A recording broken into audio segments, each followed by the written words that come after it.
Hello കൂട്ടുകാരെ, ഇന്ന് നമുക്ക് എതളുകൾ പെയിൻറ് ചെയ്താലോ? അതിനായിട്ട് ഇതുപോലൊരു സ്പോഞ്ച് എതളിൻ്റെ ഷേപ്പിൽ കട്ട് ചെയ്യുക. പിന്നെ ഇതുപോലത്തെ സീ ത്രൂ പ്ലാസ്റ്റിക് അല്ലേ, ഫുഡ് ഐറ്റംസ് ഒക്കെ കളക്ട് ചെയ്ത് വെക്കുന്നത്, അതുപോലത്തെ ഒരു പ്ലാസ്റ്റിക് വെച്ച് റാപ്പ് ചെയ്ത് വെക്കുക.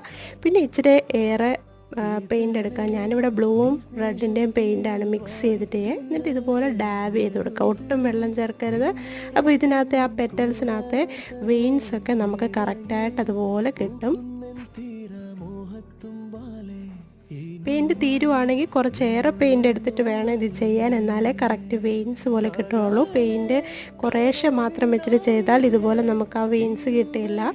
എന്നിട്ട് നമ്മൾ ബ്ലാക്ക് മാർക്ക് പേന വെച്ചിട്ട് ഔട്ട്ലൈൻ ഇട്ട് കൊടുക്കുന്നുണ്ട്. കണ്ടോ, അതിൻ്റെ ഓരോ ഭാഗവും അത്ര ബ്യൂട്ടിഫുള്ളായിട്ട് നമുക്ക് കിട്ടും.